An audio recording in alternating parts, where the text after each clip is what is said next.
Hello, dog lover. Welcome to another live session at Saro Dog Training. Welcome and hello. Hope you're having a great day. And at the end of it's almost end of the day in here in this part of the world. And my name is Saro. I'm a dog trainer, also coach dog owners. And if this is your first time here, welcome. And if you want to become an educated dog lover and have a healthy and happy, well-behaved dog, consider subscribing to my channel and also hit the bell icon as well so you will get notified as soon as I post my next video live on this channel. And today I wanted to talk to you and share with you 5 things that you can do right now, today, to change your dog's behavior or improve your dog's life. So I'm going to go through the list. I'm going to explain these 5 things, what those 5 things are that simply that you can do or change or start implementing in your life and your dog's life to see your dog's behavior improving, getting better, changing, and in general and overall make your dog's life even better. Uh, Meanwhile, if you have any questions, feel free to ask your questions in the chat line and I'll answer them. And if you're new in this channel, I share information and all kinds of tips and tricks about dog training, how to train your dog without the use of treats or food, and using play and praise reward system. Instead of using treats or food or force or domination or uh, tools like shock collars, prong collars, and things like that, aversive tools. We focus on training our dogs using play and praise reward system. I educate you to become an educated dog lover. Everybody is a dog lover, but my goal is to make you and help you to become an educated dog lover. I'm just going to check to see if everything is going okay, and everything is working fine. If you are live with me, please type in one so I can so I have an idea that you can hear me and you can see me. I'm just going to check quickly and go through the list of 5 things that you can do to improve your dog's life. Just give me 1 second to make sure that everything is looking good and everything is working. Um, Looks like it's working. Everything is fine. All right. Okay. So let's get started on the tips and what you can do to improve your dog's life. If you implement these 5 tips that I'm going to share with you, you're going to see a difference in your dog's behavior, in your dog's overall health and being. And this is going to make a big difference. So one of the things that most dog owners have a hard time to do um, is controlling their dog. What I mean by that is most dog owners have a hard time in general controlling their dogs outside, when they're walking, when they're outside at the park or in the woods. They're walking their dog and they're having a hard time controlling their dog. So this gives you an idea and it gives you a sign that you need to work on your dog a little bit more to make sure that your dog is completely under control. So the way you can do that is start practicing it at home. So keeping your dog under control at home will give you a little bit more power and energy and understanding. Also, your dog is going to have some cues and some understanding also to be under control. So you can control your dog better outside and inside um, if you do the next thing. So the first thing is I want you to reduce your dog's freedom. So what that means is I want you to make sure that your dog is not getting too much freedom in the house. So what I mean by that is don't give the whole house to your dog. Make sure that your dog has limited freedom in the house. So what that means is I want you to make sure that your dog is not, for some reason, there we go. Make sure that your dog is not just running free in the house, doing whatever it wants, running crazy, and um, just free, being free and doing everything that it wants to do. It wants to go and bark, or it wants to go and um, do something, like, let's say, go and get into the garbage can. It wants to um, go and dig a hole in the backyard, or it wants to go and um, chew on your sandals or shoes or your favorite remote control. All these things. When you give too much freedom to your dog, you are stressing your dog. So I'm always mentioning this, and it's one of the biggest mistakes dog owners make. And I want you to focus on that and start limiting your dog's freedom. Don't give the whole house. Start limiting the environments and the areas that your dog is allowed to be.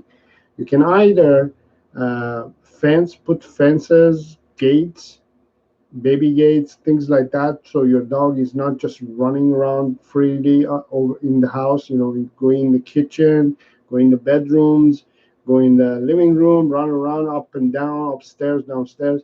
So start giving blocking areas. Don't give freedom for your dog to go everywhere. You can either put gates, baby gates, fences, expanse, things like that you can use, or you can simply attach the leash to your dog and have your dog going room to room with you. If you have few members in the house, family members, you can ask them to hang on to the leash. You can also attach the leash around your waist and have your dog there with you. So giving less freedom to your dog is very, not only beneficial to your dog, but it's also very proactive. So what I mean is, if you reduce the freedom to your dog is going to actually relax more. As a human being, we feel like it's necessary to give freedom to our dogs. They will have fun, they will have a good time. But it's the opposite. The correct the it makes your dog to be more stressed because they have more space uh, to attend, whether it's for fun, whether it's for protection, whether it's for whatever reason it is. It be, it gives them too much environment, too much work to do. And when you attach the leash to your dog and have your dog under control, you exactly know where your dog is, what your dog is doing. So therefore, you're preventing your dog to behave badly. You always know where your dog is. You always know what your dog is doing. You always know whether your dog did this or not. You can also understand whether to blame your dog for certain things or not. So it's important to limit your dog's freedom, and that's tip number one. And Sangeeta is in the house. Hello, Sangeeta. Thank you for being here. It's good to see you, and thank you for attending the live session. Feel free if you to ask your question if you have any questions, and I'll be answering them as we go along. So that was tip number one. Tip number one was to reduce the freedom of your dog life in the house. If you control and give them less freedom and control them, you'll see that is going to implement and become a positive um, outcome when you're taking your dog outside as well, because your dog is going to be more under control. If you, let's say, 50% indoors, 50% outdoors, if you control your dog 50% indoors, your dog and you are going to have a better control of your dog the rest of the 50% outdoors. So work on your dog indoors, improve, get some training in there too, which we're gonna talk about. To add some control management in the house so you can have better control outdoors. So that's tip number one. Tip number two that you can do right now to improve your dog's life is improve your dog's diet. What I mean by that is, if you at the moment are feeding your dog kibble or dry food, I will highly suggest you to start removing 20 or 25% of that kibble out of your dog's dish and start adding some fresh food. What I mean by fresh food is fresh vegetables, maybe fresh raw or cooked meat, maybe fresh fruits, maybe fresh things that you don't usually eat, but you can give it to your dog. So things like that. Add some fresh food to your dog's food. That's step number one in improving your dog's diet. Step number two is maybe start slowly reducing the kibble or dry food that you're feeding your dog from 7 days a week to 3 or 4 days a week.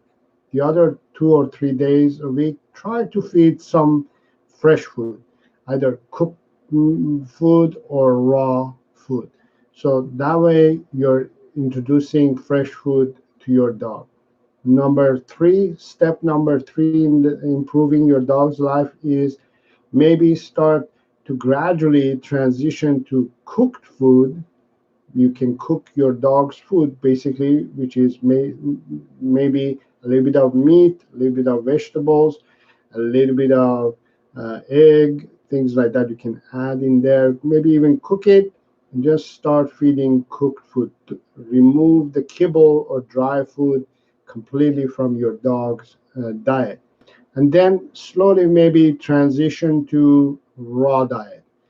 I know raw diet maybe for some of you be unfamiliar or uncomfortable or not feasible, but if you put your mind into it, you can do it. If you love your dog and if you care about your dog and if it matters to you, you'll find a way to make it happen, right?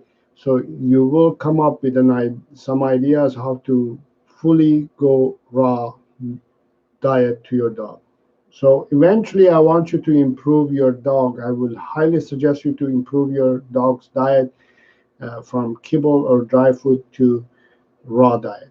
And that would be a great, not only health-wise improvement to your dog, but it will change their behavior too. I guarantee you. If a dog is on feeding on kibble or dry food, is usually stressed because the body doesn't do well with dry food and kibble because it's not species appropriate diet.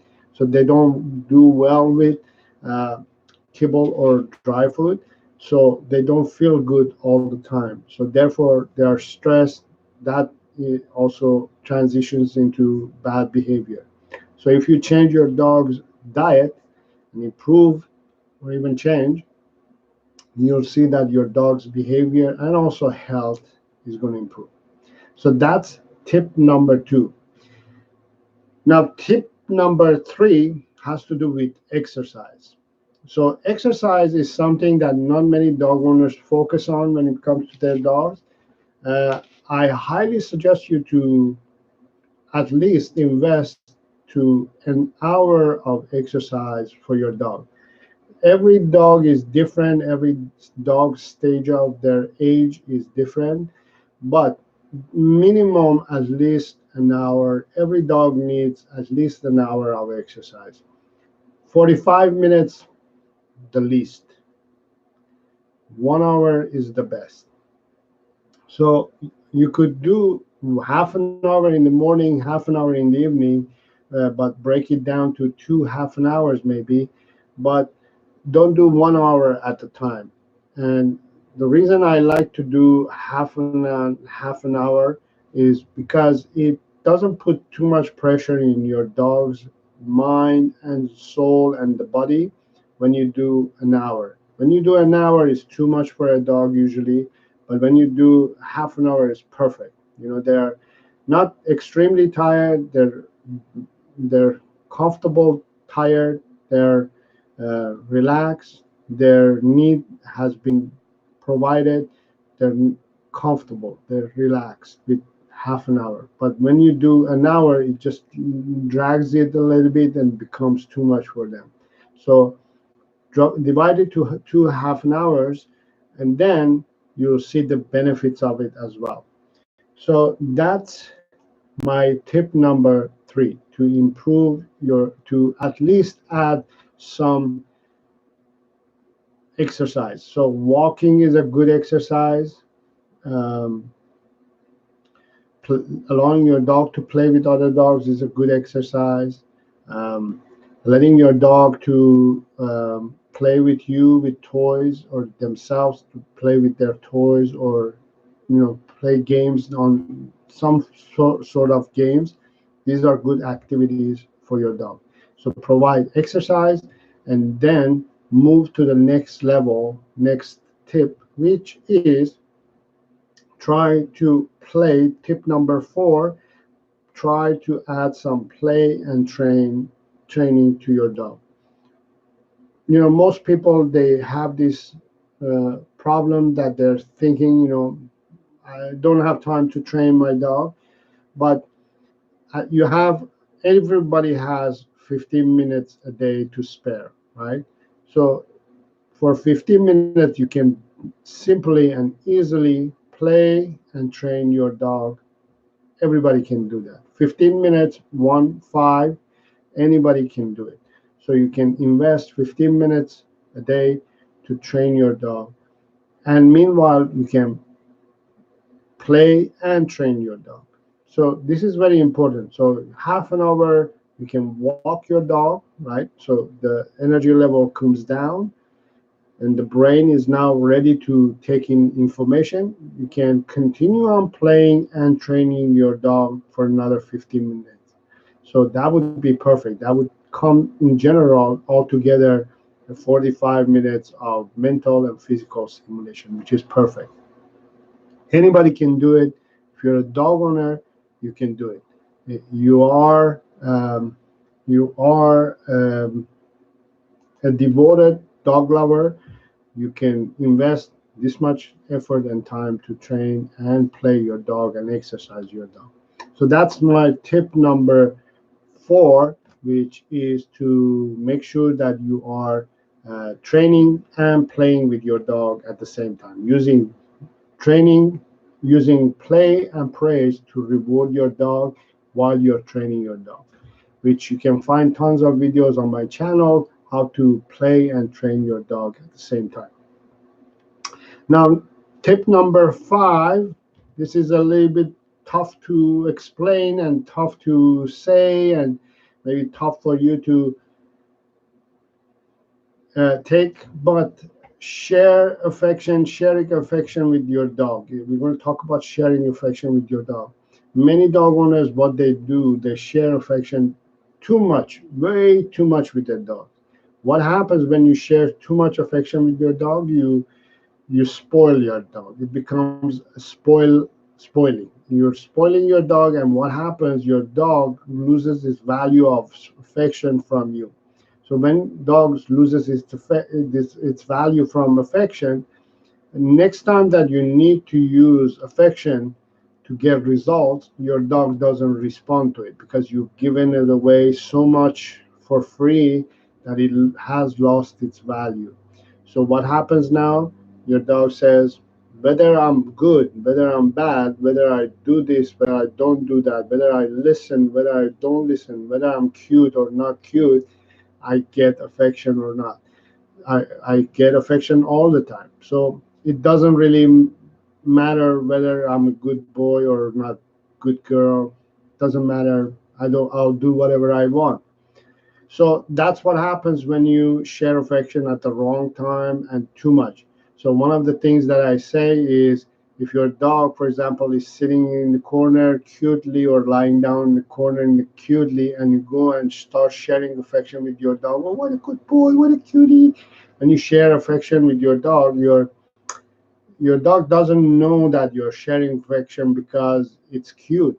Your dog says, my owner is sharing affection just because, for no reason. Uh, so therefore, in your mind, you're sharing affection because your dog is cute, but in your dog's mind, you're sharing affection for no reason. So therefore, it loses its value. So make sure that you're sharing affection and you're using affection as a reward to your dog.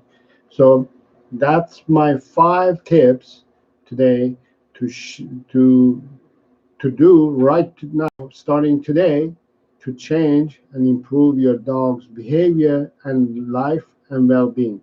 So I'll go one more time through the list. First of all, reduce the freedom in the house. Okay, don't give too much freedom to your dog. Limit your dog's freedom.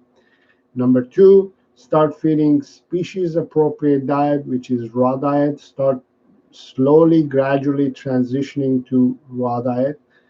Tip number 3, um, start exercising your dog at least for an hour a day, divided in 2 half an hours, not less than that. Dogs need to be exercising. Walking is a good exercise, but if you could add in there some playtime with other dogs or play with you would be even great.